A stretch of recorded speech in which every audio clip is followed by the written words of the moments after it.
La la la la la la la. Hi everyone, it's that time of the week again. So welcome to the EdTech podcast, the show about education innovation in and out of the classroom.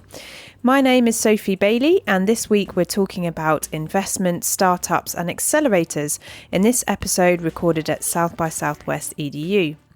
But before all of that, thanks to everyone who's filled out the listeners' survey so far. Some of the feedback we've had is super interesting, and one requested guest was the Singularity University, which I'm working on as we speak. So every entry does count, and if you want to add your feedback, go and check out the show notes. A quick thanks also at Mama Codes for hosting a coding evening this week, and to Educator Investor who also held their summit, which we popped along to. This week, I'm excited to announce that the EdTech podcast will be an official co-chair at the first London EdTech Week, commencing on the 19th of June. Much of this week's episode looks at how to value EdTech, and this is exactly what I'll be tackling in a live podcast held in collaboration and at Nesta on the evening of the 19th of June.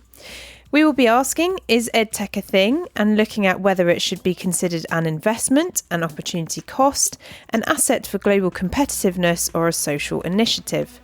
The live podcast will bring together a VC, early stage investor, school business and government perspective, and our event sponsor is Cooley Legal Practice. Registration is now open and is free, and the link is in the show notes. I can't wait to spark an interesting discussion and move the dial from how much is being invested to where value is being generated. In other news, I'm very excited to announce that the Japan Prize will be sharing their message with the EdTech podcast. Here's a snippet from my conversation with Yuki Yoshida, Deputy Secretary General of the NHK Japan Prize, with more details. Hello. Hello, good morning to you. Good morning, how are you? Good, and you? Very well, thank you. Yeah, we had a really nice weekend in London. It was very sunny. Perhaps you could explain to listeners what the Japan Prize is. Okay, my pleasure. First of all, NHK is Japan's public broadcaster. We usually produce almost every genre of content, like TV programs and radio programs. But also, NHK put much importance on education. And one of the international brands to represent that value or almost expressing our how determined we are about quality or equal access to education is the Japan Prize. It's international competition for educational media.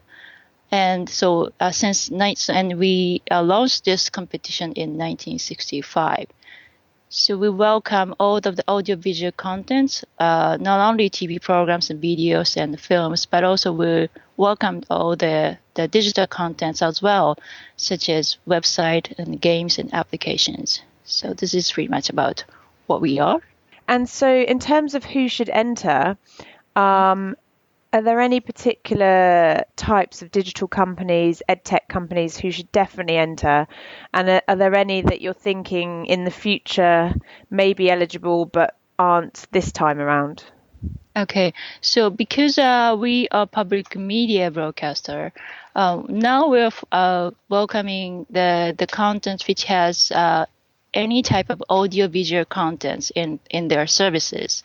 So like website or across, even though it's a cross-media content, like teaching kids as programming or coding, the content should have some sort of audio-visual content in that service. So maybe some sort of like a robot who are controlled by the coding, but if that robot doesn't have audio-visual contents at the moment, I think I'm sorry to have to tell you that I think we have to wait for a little more to come to welcome those contents. So it's the audio-visual bit that's the important aspect. That's right, yes. Okay, and then is there a cost to enter? No, there is no entry fees, so any contents are welcome. And we already opened the call for entry for this year. So you can just simply visit our website, and we have all the entry rules and entry forms. Links are there. Okay, great. And then the deadline is the 30th of June this year, is that right? That's right, yes. Okay, so until that we have about 2 steps to enter. One is the filling out the online entry form. And after we accept the entry form, we will send you the email to your the links to upload your contents. And so the uploading the contents, it should be done by the deadline, which is just like you said, at end of the June. So that's www.nhk.or.jp/prize. If people enter and they're successful, what's the benefit? What's the next step if they go on to be nominated or win? Right. Okay. So after the deadline, we have a preliminary selection process during the summer. We are announcing the finalist on September the 1st. And after you are nominated, some of the category, not all of the category, but you are welcome to present your works in Tokyo. Especially for the EdTech listener, I think it's one of the good news, I hope, is that one category, which is heavily focusing on digital content, which we are calling Creative Frontier category. These are 5 or 6 finalists are usually nominated as a finalist. And these finalists are invited by NHK. We are paying your travel cost. You are invited to Tokyo to present your project in front of the final jurors. And so that would, yeah. So you have a free ticket to Tokyo. Okay, fantastic. And then the award giving ceremony, that is in the autumn. Is that right? Yes, the final selection will be scheduled from October 11th to October 18th. The final date, October 18th, is the award ceremony. So this is the one day which we announce all the winners. And we have a best of the best prize, which is called the Grand Prix Japan Prize. So these are, presented all the winners. And we have a prize money. Each of the best category, we have $2,000 for the winner. And also we have $5,000 for the Grand Prix winners. So I think I hope it's a good information for you. Yeah, no, I think it's very good. I think a lot of people will be excited and interested to enter. So thank you very much for sharing, Yuki. Do you have any final message to potential entrants? Well, we all believing in the power of media and the power of technology to change the world for the better place. And the Japan Prize is a very unique place for those people who get together and discuss how the media can communicate to the world in the learning aspect. So we're really looking forward to your submissions, and we're really looking forward to welcoming you to Tokyo in October. That's great. So thanks very much, Yuki. Thank you, Sophie. Awesome. I hope that got you excited. If you're not eligible to enter, make sure you recommend the prize to your favourite edu resources out there. This week's episode is also brought to you by sponsors Class Central and Glisser EDU, with a few words from them later on. Now, on to this week. We're in conversation with Matt Candler, founder and CEO of 4.0 Schools, Chian, Gong, investor at Reach Capital, Phil Kim, the co-founder of Michelson Runway EdTech Accelerator and president of the Michelson 20mm Foundation, and Mayra Lombera, director also for strategic initiatives at the Michelson 20mm Foundation, Avi Warshavsky, CEO at MindCET, Titi Wiandu, VC of Pearson Affordable Learning Fund, and Tomoko Haneda, Afrel Company Limited on behalf of EdTech Japan. We're talking about where is money currently being invested into EdTech, what are the various accelerators and incubators focusing on and why, and how does EdTech differ from Vietnam to Israel to Japan to the USA. As always, send me your feedback to @podcastedtech or to speakpipe.com/the EdTech podcast, and have a great week. So, back in the Hilton, I'm delighted to be with Matt Candler, who is the CEO and founder, I'm guessing, of 4.0.org. So, welcome, Matt. Sophie, it's good to be with you. Thanks for coming to the States. Yeah, no, it's great to be here. I'm having a wonderful time. For those listening in, can you give us a whistle-stop tour of what 4.0 is, how you got into it, and what your mission is, really? Sure. So 4.0, as we call it in the States, but you can call it 4.0. We had a horrible logo, by the way, in our first year, and we made headbands and went to a conference, and everyone thought it was 40 schools. So if you call it 4.0, it's delightful because it's... I'm like the queen of mispronunciation. I think I call Kano, South by Southwest Edu rather than Southwest Edu. It's been called many things. 4.0. So it's 6 years old now. Started in New Orleans, which is where I moved a few months after Katrina hit New Orleans. Was involved with the charter school work there, which is what I had done for many years prior. And over time, 4.0 has evolved into what we call a community. I think over the last 6 years, about 700 people have come through a variety of different programming and training and community event work that we've hosted. And about 100 of those folks have launched new EdTech ventures, new school models, or what we call modular learning spaces. These are spaces that are not necessarily the school of record for a child, but they're a place either virtual, mobile, or bricks and mortar where a child goes to learn a particular topic.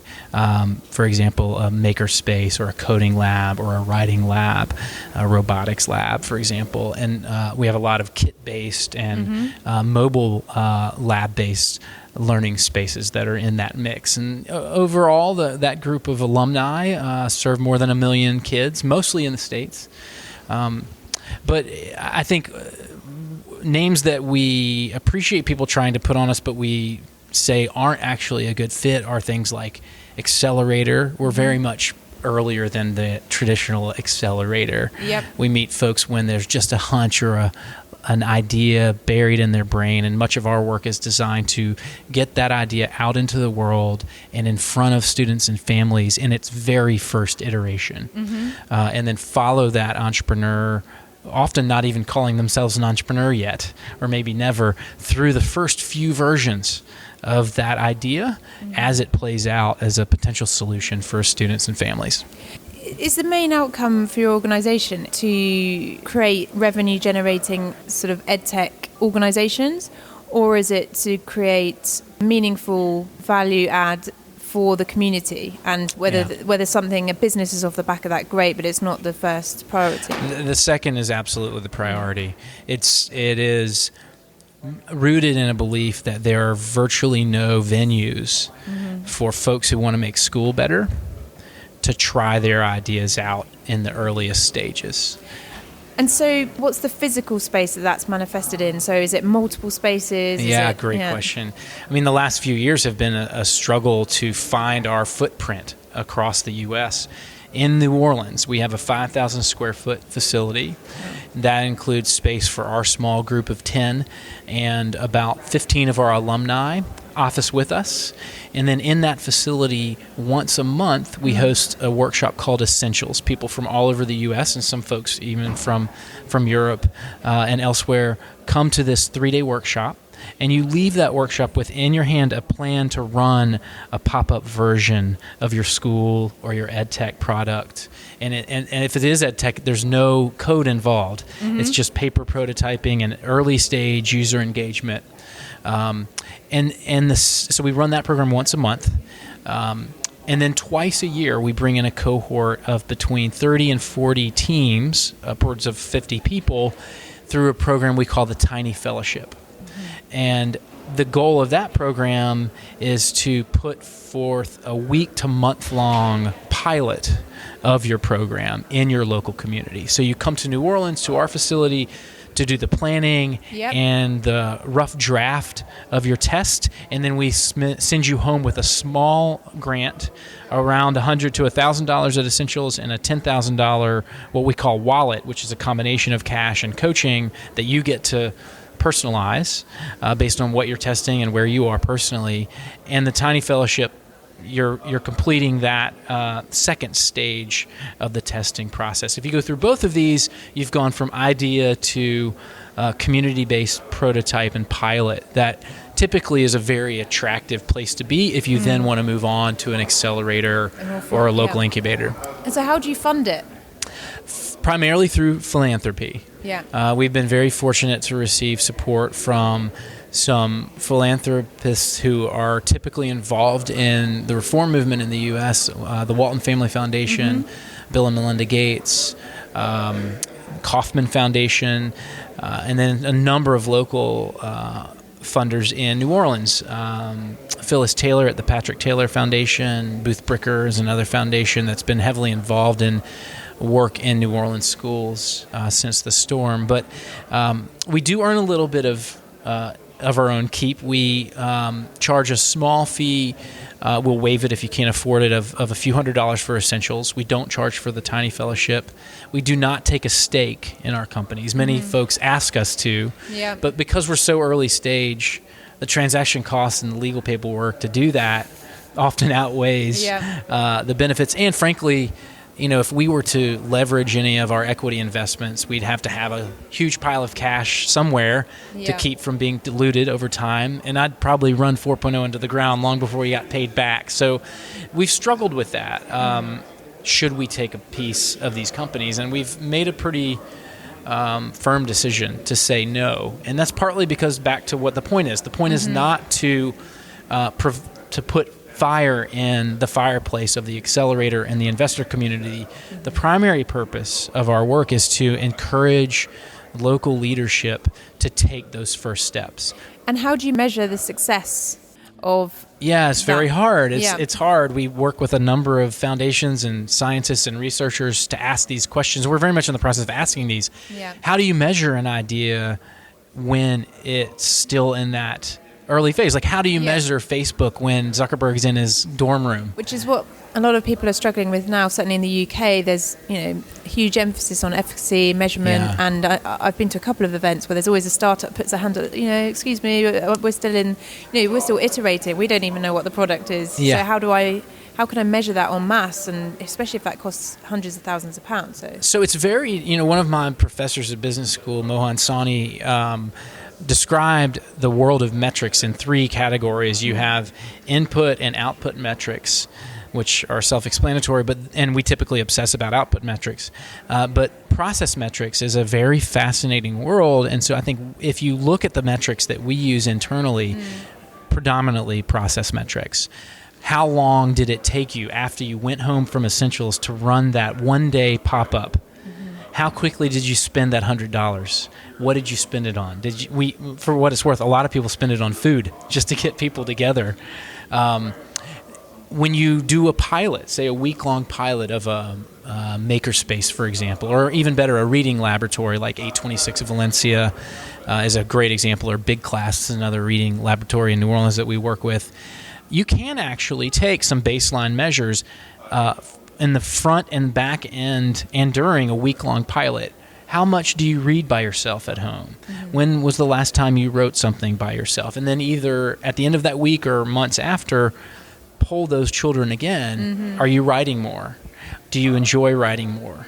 What are you reading? What are you writing? So at the individual pilot level, there's quite a bit of data that we can capture. It's virtually impossible to aggregate that and say, this is the data point that represents the punching power or efficacy of 4.0. Yeah. But I have been really encouraged by that there is a very rich world of data here when you decouple that conversation from the explicit downstream impact, right, on a large Which aggregated group of kids. Metrics anyhow. So very often, right? I mean, more often than not, those are, Well, you mentioned capital, right? I think so. In the States, I have an opinion that downstream capital is perversely distributed. It tends to. We just don't have many IPOs here. We have a lot of acquisitions. Some of them are done to kill off a potential threat to an incumbent. And much of that capital exists in fairly old school, for the most part, publishers and other constituents that are very much incented to work with the existing system because they have a lock on it. So I tend to be a little bit skeptical of arguments that are rooted too heavily in funding as a metric of success. And finally, I think because we're so early, we actually take pride in spending as little as you can. right? Yep. And just this basic idea of lean development and rapid iteration and small testing is very much in conflict with much of the more mature investing community, which is very often extremely incented to get as many people spending as much money as possible so that they can get that stake quicker, and they can move their money downstream to the next stage as quickly as they can. Final question, which I always ask everyone: is there a book, person, a resource? Oh man. Something or someone that you follow on Twitter, anything like this that perhaps is someone that you or something that you go back to that shapes the way you think? Oh man, so hard. There's a book list that we read. There's an official canon of books in 4.0. So that's what we're creating the same thing with the EdTech podcast. So I'd love to share. All the guests, give their books, and then we have a list of them. So in that canon, we should swap. Yeah, I'd love to swap. So in the canon, folks like Lisa Delpit, a book called Other People's Children, Stephen Johnson, Where Good Ideas Come From, anything about the Bell Labs, and other sort of pockets of innovation. But I'll tell you what I am crushing on right now. This is my side hustle or hobby is converting old motorcycles to electric drive. And I'm reading a book right now on battery technology and others and other topics. I continue to be very intrigued by the world of clean energy and how it relates to fossil fuels. I was having a discussion this morning. So the tip I read and listen to another podcast. I'll make sure it's second in the order of reading to the EdTech podcast. But as soon as the EdTech podcast is done, my Stitcher will play Green Tech Media's Energy Gang. So I just really find it fascinating whether you're looking at autonomous vehicles or clean energy, how we are trying to get off of fossil fuels to a world where there is abundant energy, where we can leverage private cars the way Uber did magically with their sort of asset-light business model. If you take that kind of framework and apply it to our industrial age construct of school and look at students as that untapped asset, the same. So the analogy is students are to solar power, free, clean, available every day, as not always clean, as adult professional teachers and the adults in the system are to fossil fuel. That might be a very violent analogy to make. The issue is not with them, it's with the people that are... I think it's just to challenge the notion that we have to mine adult resources on behalf of students and that our balance sheet is stacked full of adult resources, when if you just use the example of the autonomous vehicle or Uber or even solar leasing in that world, there's this whole other class of assets that are off the balance sheet of the traditional school that are in fact very leverageable for this thing we call learning and teaching. And so things like peer-to-peer grading, absolutely, and stuff like that? and explicitly saying this is not about student-to-student learning, because there's still a passivity in that term that you can fall prey to. So if we push it and say student-to-student teaching and explicitly say what we're investing in 4.0 is organizations led by human beings who believe that students can teach other students. And whether it's micro schools or learning spaces or EdTech. So we only invest in EdTech that is student or family facing. Yep. We don't invest in EdTech that is school facing. But I believe that. I believe the same way I believe in the power of wind and solar as a remarkably clean and available resource we should do more to capture and use. I believe in the power of students, again, not as better learners, but as teachers of themselves, of other students, and of us. And that's such a subtle shift, but I think it's an important one to make. And I actually prefer to read outside of education for inspiration on that. So we'll swap each other's list. In the meantime, if people want to get hold of you, so your Twitter is at mcandler, yes. Candler. And how about the 4.0? 4.0. It's 4 letters and then .org. The number 4. Sorry, 2 numbers and 2 digits and 2 letters. 4. The number 4. P as in Paul. T as in Tom. The digit 0.org. And then our blog, where we talk a lot about what's in our head, is futureofschool.org. Future of School. Wonderful. Thank you so much, Matt. So good to talk to you, Sophie.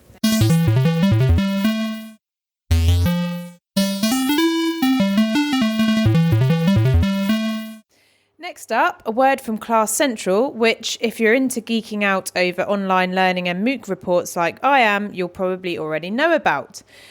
Unless you've been asleep, MOOCs, or massive online open courses, are changing the way we experience higher and further education and workplace learning.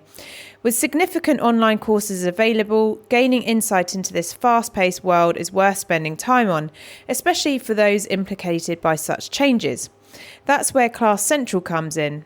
Not only does it list hundreds of courses, and importantly including non-profit courses as well as the big Ivy League unis, but the MOOC Report blog has some excellent analysis on what's up, down, new or just slightly left field.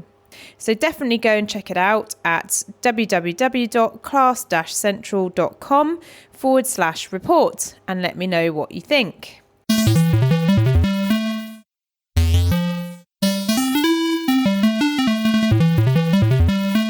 So it's Tuesday the 7th and I'm delighted to be here with Chian Gong from Reach Capital in Palo Alto in California. So welcome, Chian.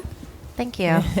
And so I suppose why I reached out was, come over from the UK and we've had a couple of EdTech investors on the show. So we've had Deborah Crazo that I mentioned and an angel EdTech investor in London called Richard Taylor. But I was really interested to know more about Reach Capital, who you invest in, and also just to get your sense of where you think the investment in EdTech is happening at the moment. Absolutely. So we're EdTech impact investors. We invest kind of across the spectrum, but our core focus is U.S. K-12 education. We've done some early childhood investments and some higher ed, but really thinking about getting students from cradle to college and thinking about that completion rate is really important to us. Our investments, I think, we have 20-something companies now in our portfolio, and it spans a number of different focus areas, everything from like data and differentiation to communication, to some AI-focused pieces as well. And so we're really excited about the portfolio and really look for products in particular that can scale. So both the tech piece and then scale within beyond just kind of private schools, but really being able to be used in like a large public district.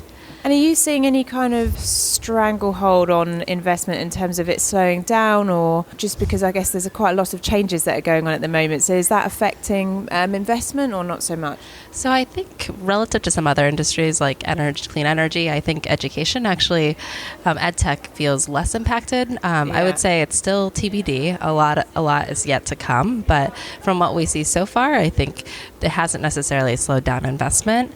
And generally speaking, I think there's been some qualms, I think, recently from other investors about K-12 versus higher ed or lifelong learning. And I think we still really believe in K-12. And for example, I think Nearpod recently raised a pretty large round, and I think is a testament to K-12 really being a promising space. And at home, I mean, I was having a conversation yesterday with some people at the opening party, and we were talking about it was an EdTech startup that's very well known in the UK, and that gap between sort of those early rounds and then the kind of more significant rounds. I don't know if you have something similar here, but certainly at home there's a feeling that there's a gap in the middle there.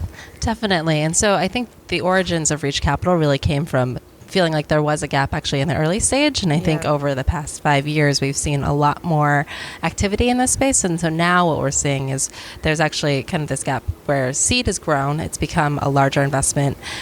Typical round now, I think, is 1.5 to 2.5 million. I'd have to double check that. But whereas it used to be it used to be smaller. And so our original checks, I think, with the New School Seed Fund was actually closer to 50 to 150K. And now our typical check size is like 500K. Wow. Yeah. But what we've seen is a lot of companies raise that seed round, but they aren't quite ready in terms of metrics to be able to raise a successful Series A. And so what we're seeing now is like oftentimes a post-seed round, where either it's an inside round with a lot of their existing investors or maybe one or two new investors join. And how do you distinguish Reach Capital to some of the other investors out there that are well known in this space? So I would say we have probably the strongest seed pipeline out of any of the investors, at least in the U.S. around EdTech. I think last year we saw 90+% of all funded seed deals through our pipeline. Most of it's all inbound. And so really I think where that comes from is we have a really great entrepreneur network and funder network. And so through that, and I think the support that we like to think we're giving to our portfolio companies, they can maybe let us know whether or not that's actually happening. But I think that plus our community is really what drives our investment. And do you have educator advisors on your board? Yes. So we actually have what we call our education advisors, and it's actually a panel of educators, both more on the leadership side as well as in the classroom, to really gut check and give us feedback. And they're also available to support our portfolio companies. And so sometimes when we're trying to better understand how things are working in terms of school budgeting or in terms of curriculum, they're our sounding board and feedback. And similarly, we also actually have a panel of what we call Jedis, who are kind of experts in terms of growing companies. And so we'll tap them for help around sales and marketing or how to think about customer success and supporting teachers in the classroom. And do you work with any incubators or accelerators? So most of what I mentioned just now is all in-house, or we partnered specifically with individual consultants, but we do have great relationships with a number of the incubators, everything from Dream It to Learn Launch to Intel, Michelson, Runway. We're involved with all those, and either we'll support through panels or give investor feedback. We love that there's a whole ecosystem growing here. And I mean, what's your opinion on EdTech? So, if I were to ask you in a nutshell what you thought, because I guess that there's that thing about, if you stack it up against other sectors and the jury's still out on finances, and obviously you have to look at it slightly different. It's not necessarily about a quick rate of return on investment and that kind of thing. So just interested in your own philosophy on the whole sector. Yeah, so I would say that similar to many other sectors, I think there's a whole spectrum in terms of the types of return you can get depending on the types of companies. For us at Reach, I think we have a little more patient capital. We are impact investors, and so we look at companies that maybe might take longer to scale, but we think part of what they're doing is really creating that market and then building into it. And so for me, I'm really, I guess, maybe obviously since I'm working in the space, very bullish about EdTech. I think that it has so much potential in terms of transforming lives. And I think also just in thinking about the return piece, I think EdTech is really, we're just at the surface. I think it's the first wave was really just infrastructure, getting internet in schools and putting computers physically in schools. And then there was like that first wave of not super innovative, but it was just like digitizing existing content. Yes. And I think we're only now just getting to the part of like really personalized learning and using technology to not just incrementally improve education, but really transform the way we learn and make it meaningful and more engaging. And so that's what I'm really excited about. And are you able to share some of the companies in your portfolio, just give a flavour of who you've invested in as well? Sure, absolutely. So one example is Newzella. I'm not sure if you're familiar with it. Rings a bell, yeah. Yeah, but what I really love about the product is it's something that kind of meets educators where they are and doesn't require a ton of like sophisticated technology to get off the ground. But really the idea is bringing relevant nonfiction content into the classroom. So students, for example, can all read the same news article and discuss it in class, but it'll be leveled to different reading levels for each student. And it also provides like really easy assessment and feedback. And so it provides more data to the teacher, provides more engaging content for students, and it's all differentiated so that different students can read at their own reading level but still be included in that same discussion. So those types of products I think are what we really love. Yeah, and you mentioned EdSurge as well before, yes. So that's another one. EdSurge is in our portfolio, Class Dojo, SchoolMint. So there's a blend of both kind of more classroom tools and then also school infrastructure like SchoolMint. And so it's quite an international crowd that listen in. So do you invest solely in domestic products, or would you be interested in startups from elsewhere as well? So to date, we've been focused on U.S. Market.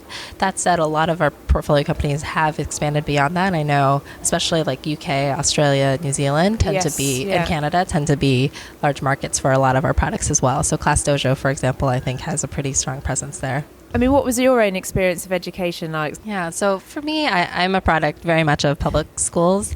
So I grew up in Durham, North Carolina, and went to Durham Public Schools, and then moved to California and went to high school here in in San Francisco Bay Area, and then went to University of California, Berkeley. So for me, I think that whole experience, I think, had its ups and downs. There were definitely moments where school was not that valuable to me, and I didn't feel like I learned that much, but there are also moments where I connected with really incredible educators, and I feel like I couldn't be where I am today without them.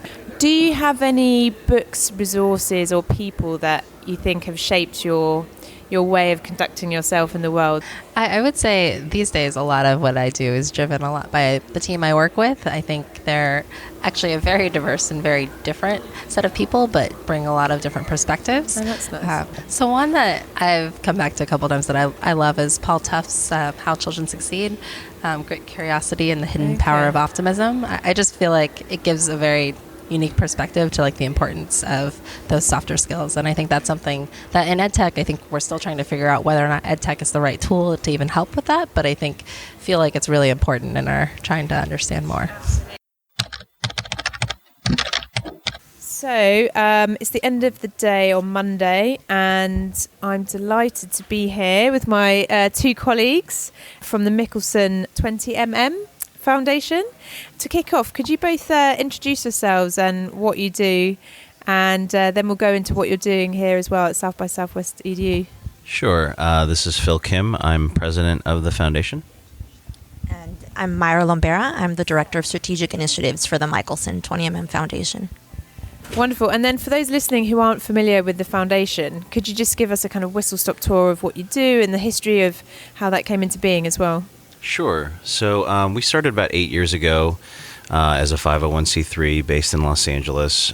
We are funded entirely by Dr. Gary Michelson, who was a spinal surgeon by training, but made his fortune as an inventor. And chances are, if you've had a spinal procedure done or know somebody that has, they've used one of the Michelson technologies. And, he came from humble beginnings and really has always had a passion for education, particularly access and equity, and giving people the opportunity to kind of find a better life and meaningful career.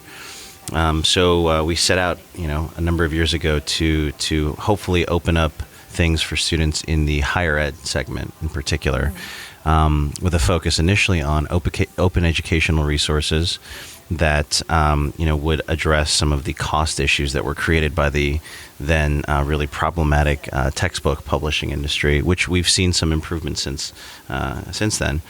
But we funded a program called OpenStax College out of Rice University alongside the Hewlett Foundation and Gates Foundation, with the idea that we could build a catalog of publisher-grade textbooks that could compete with, the best titles from the Pearson and McGraw-Hill and those catalogs, but do so under an open license that was fully flexible and personalizable for faculty and students, and at no cost and online. So, fast forward 5-6 years, there are now 30 books in that catalog. Some of those titles have as much as 10-11% market share in some key subject areas. So we've been very happy with that and kind of continuing to support this idea of opening up access to education.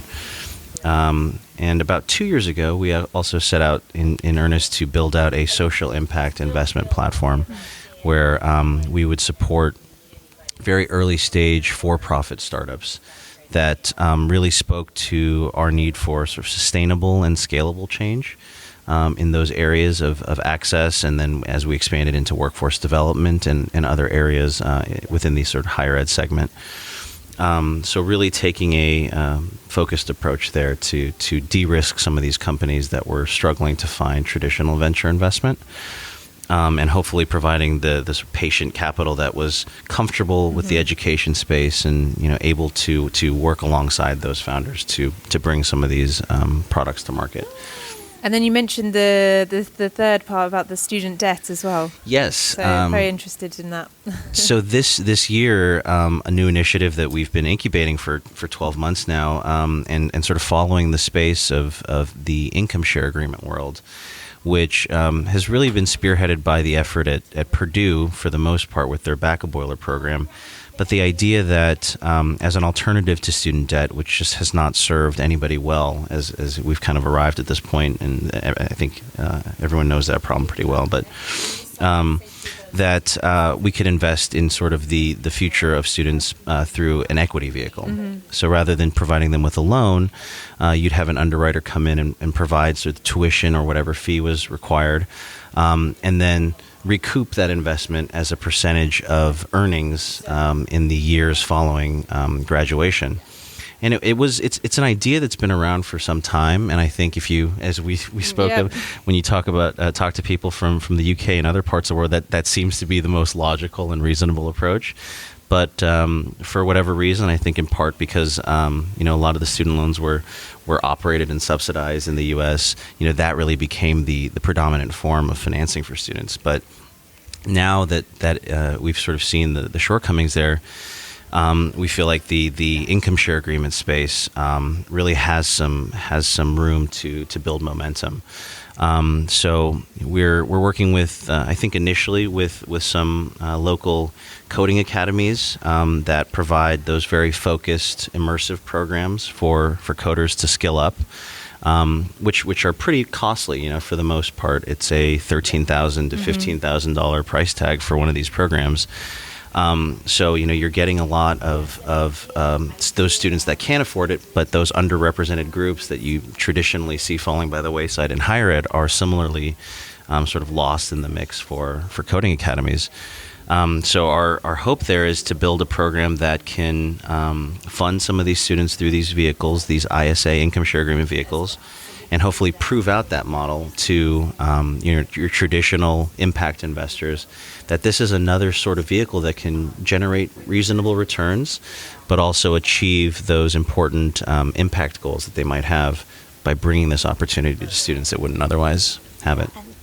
And I think one of the key components of this initiative is that we're aligning interests on all levels. So it's not just looking at how we're educating and preparing these students, but also how having a promise to them that they'll find employment that guarantees them a minimum earning potential. It really helps us to make sure that all interests are aligned. So the institution is helping you find a job. They're guaranteeing you a minimum salary, and if they're not providing you with employment opportunities, then they're not doing their job at the end of the day. And we think that that's one of the key issues in higher education today, that we're graduating students, but we're not getting them into the workforce. We're not helping them earn middle income. And do you have a kind of criteria in terms of the types of students you're trying to reach to sort of address some of those equity issues? Yes, I think and it really is, I think, a double bottom line approach. So we will evaluate sort of creditworthiness and academic aptitude of the students to make sure that we are proving out a model that is palatable for other investors. We'd love to build a great pilot, but really if it doesn't inspire and give confidence to other funding organizations to come in and do this at scale, we won't feel that we've been successful. So we do want to make sure that we are doing the diligence there with the students, but we are 100% focusing on those groups that are not well represented in those programs and in tech companies in general. So certainly women, people of color, people from economically disadvantaged backgrounds. And our hope is that we'll be able to prove out that in giving people the means to access those types of programs to skill up, there's a sustainable model there. So Mayra, you're here, you're at South by Southwest EDU today. What's kind of been the objective for you as an organisation? So when you're meeting people here, or some of the presentations that you've heard that have kind of resonated with your mission? Well, I think we're definitely looking at sourcing great companies and working with entrepreneurs that are already doing a lot of the work in this space. Yeah. We have our second cohort we run an accelerator program called Michelson Runway in partnership with an incubator out of San Francisco. And we invested in our first 5 companies this past year, looking at things like re-enrollment and workforce development areas. And for this next year, we're going to be investing in another 5 companies. So we're really focused on making sure that we're sourcing those seed stage companies that are getting some traction and supporting these entrepreneurs. And so if people are listening in and they're thinking, oh, that sounds exciting, what's the kind of, where do they need to be based? Sure. So it's a virtual program. Okay. Everybody has the option of officing out of the Twitter building on Market Street. It is a fantastic space. You'll be sitting alongside 80 other startups. The energy is great. The community is unmatched. You're going to find mentors and advisors and investors and certainly even development talent. But it's a virtual program for those that want to keep their company and their families where they are. And we provide a little bit of startup funding, a great advisor and mentor network, legal and accounting, and all of those great freebies that come along with traditional accelerator programs.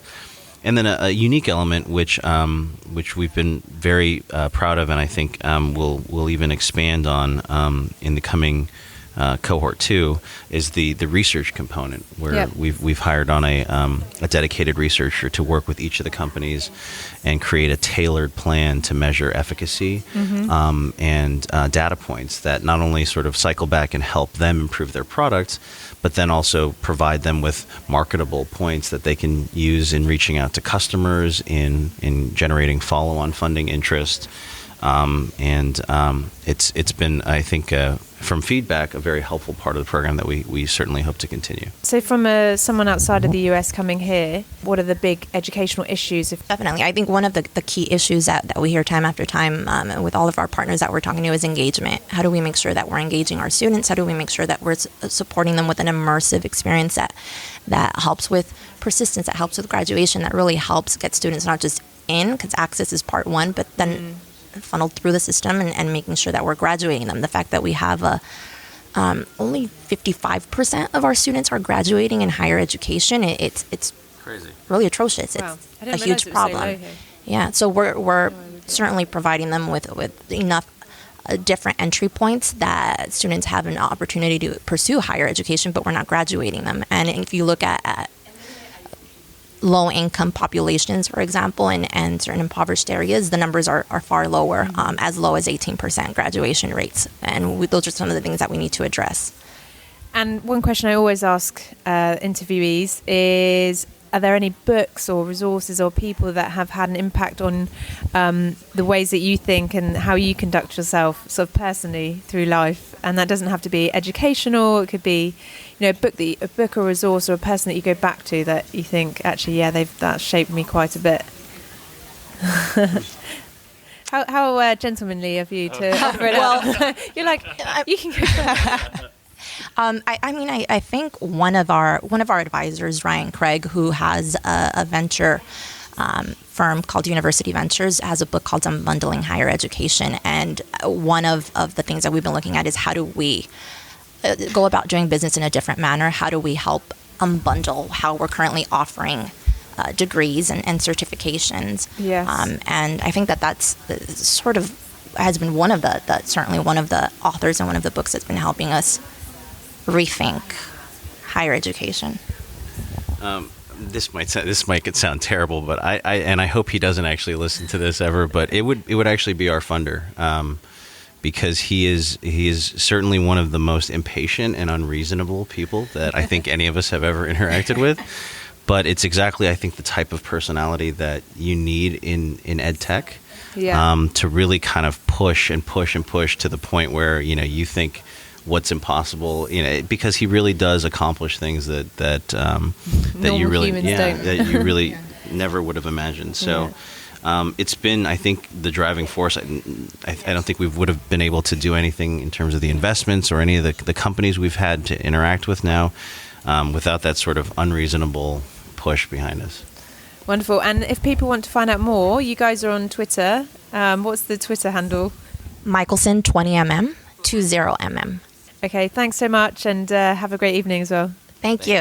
Thank you, Sophie.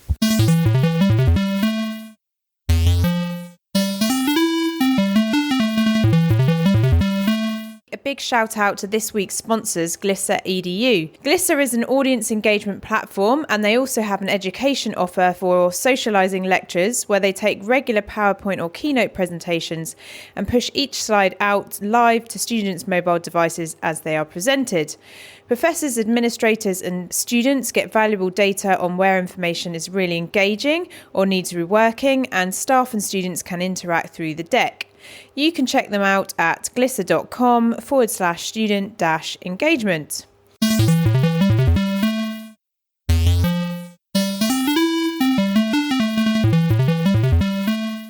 So I'm very excited to be here with the CEO and founder of MindCET. So Avi, welcome.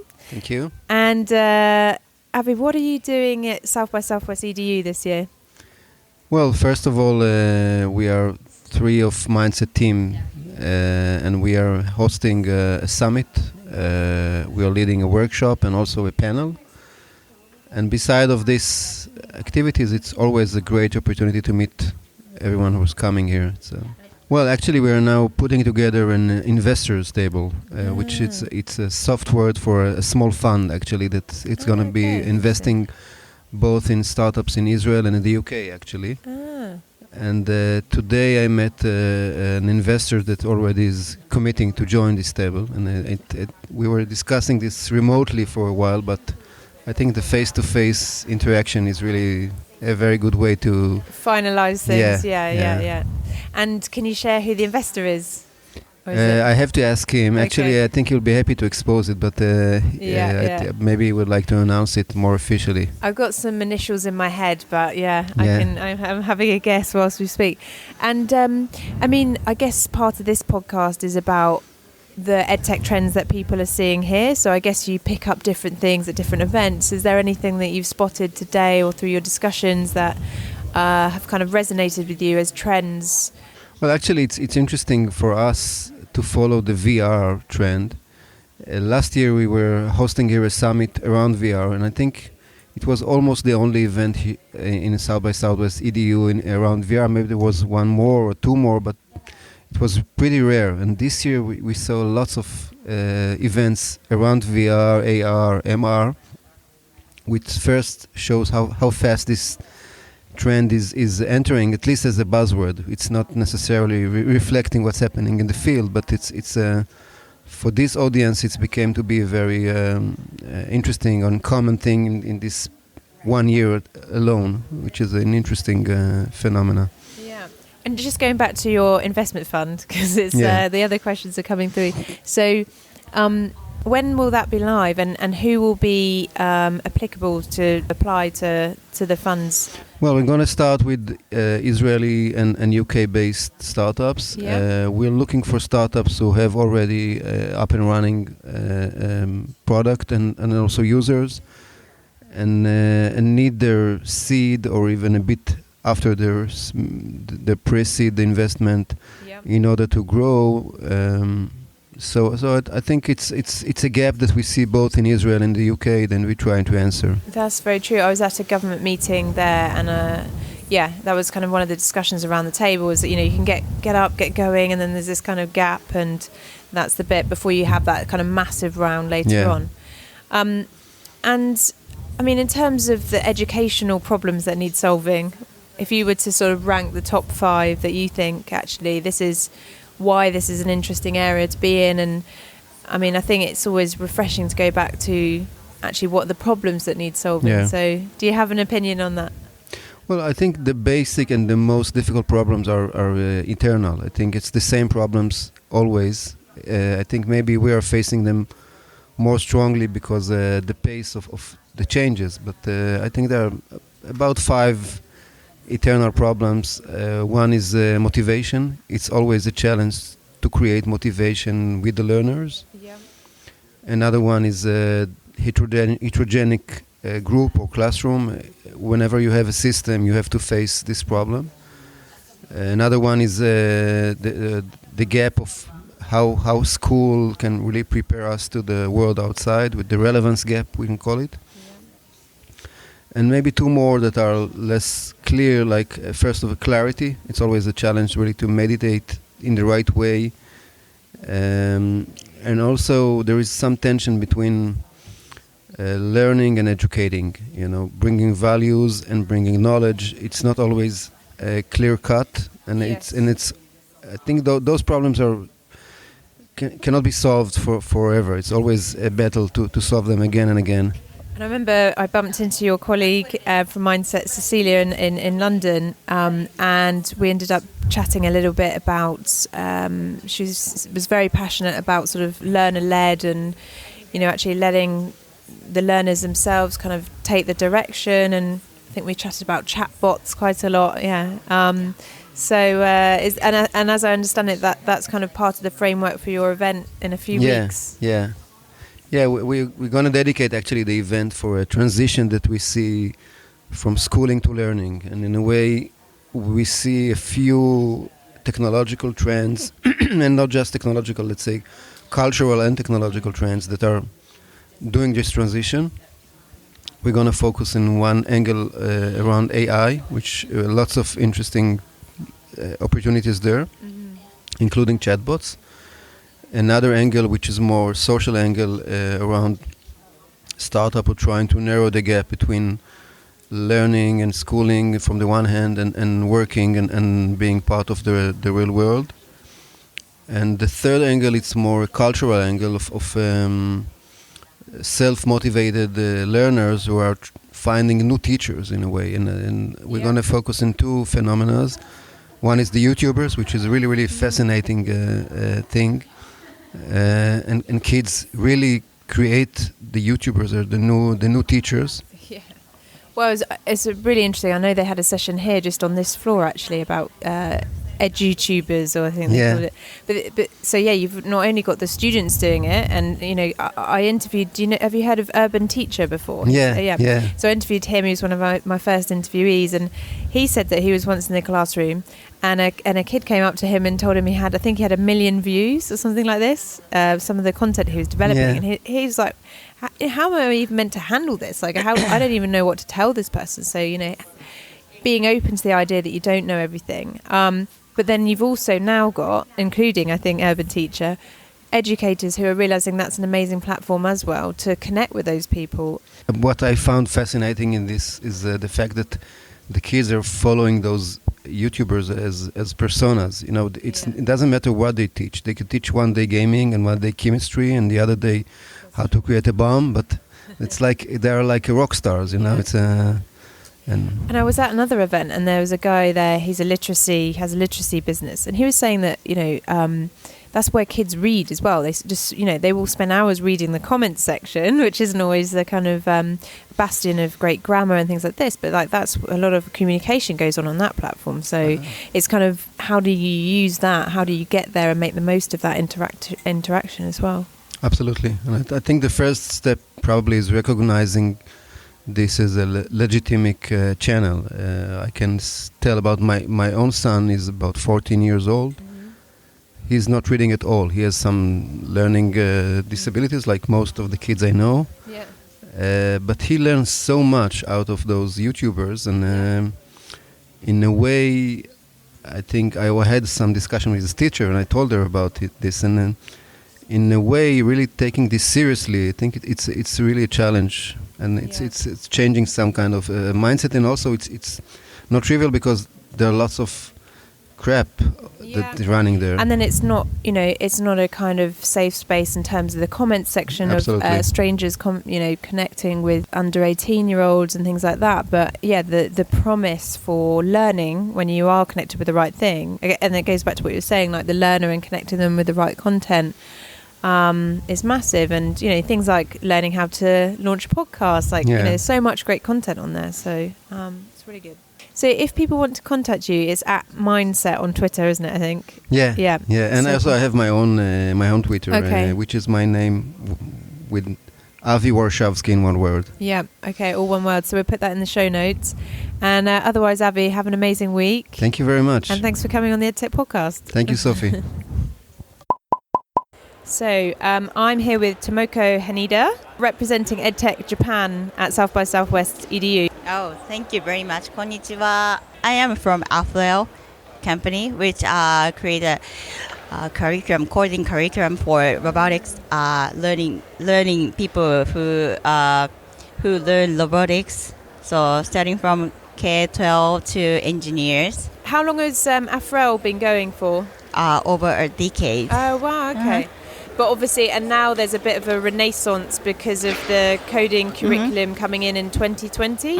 Yeah, it's totally different world right now. So yeah. And so everyone's preparing in the schools for teachers to be able to teach this. And also some of the startups here are very much geared around helping to assist around coding and programming. So I met the chaps earlier from PETS. And so for those listening who are familiar with Cubeto, it's quite a similar offering. So for early years children to understand the basics of programming, I suppose. That could be. But So what was your experience in terms of your own education, and how did you get into the EdTech space? No idea. And in my class, I didn't even use computer at all. I just did sewing. Oh, really? Yeah, girls do sewing. Really? And then boys do DIY stuff. Wow. So, and we even had a gender, depend on the gender, we had a different curriculum. And is it different now? Yeah. We all have a common curriculum. Yes. Yeah. We used to have a different curriculum for boys and girls. And so with this delegation coming out to South by Southwest, how has that come about? Are you excited to all be here? What are the objectives? Have a global mindset, and then focusing not only most Japanese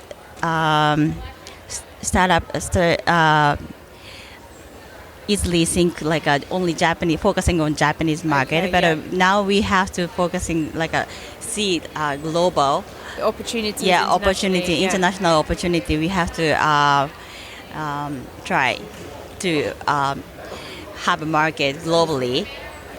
Yeah, so you're looking to essentially replicate an experience like this in Japan and invite the international community over to Tokyo. Because this time, so as you said, our delegation is getting bigger.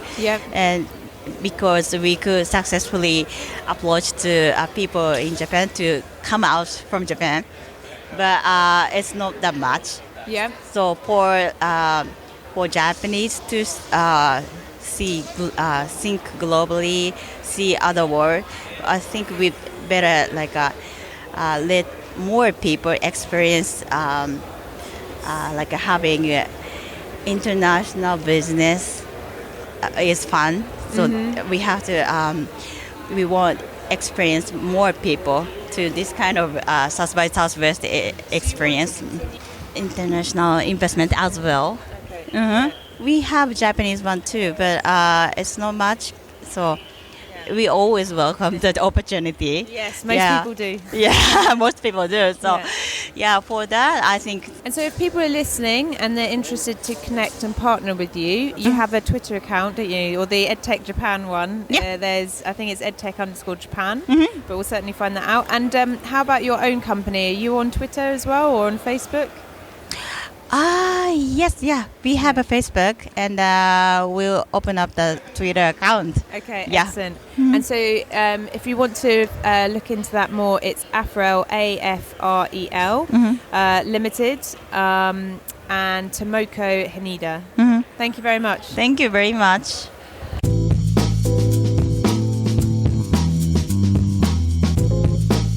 I'm TT Nguyen. I'm part of the Pearson Affordable Learning Fund. It's a venture capital arm funded by Pearson to invest in affordable solutions in developing markets. Our thesis is that we want to drive efficacy and improve learning outcomes at a low-cost delivery method and mechanism. We're really trying to encourage entrepreneurs to focus on families that are low to middle income, and at low resource environments in these markets. And so, head of Asia, so what's kind of encompassed in there, or which are the main countries that you focus on? So the team in general, Paul, we've made investments in Africa, So South Africa, Ghana, India, and I lead our investments in Southeast Asia.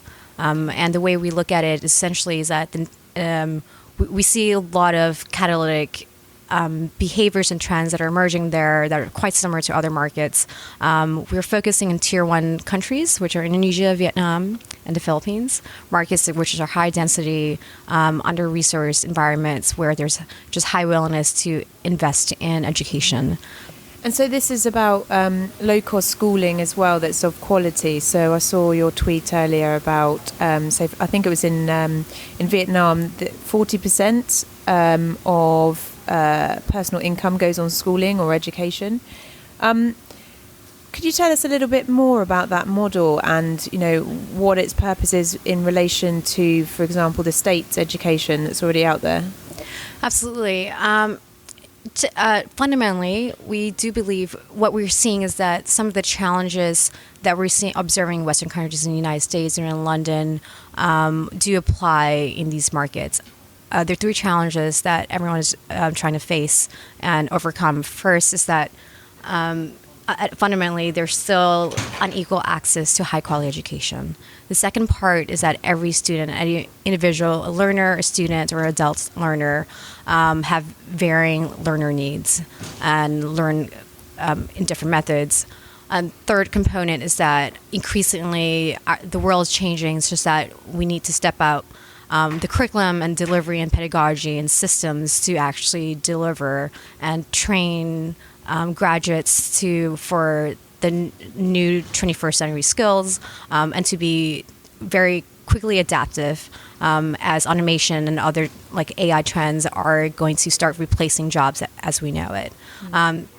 In terms of specifically in Asia, what we're seeing is that the same trends that we've observed and solutions that we observed in these markets are translating in Southeast Asia in the sense that they're bringing down the cost of delivery of education.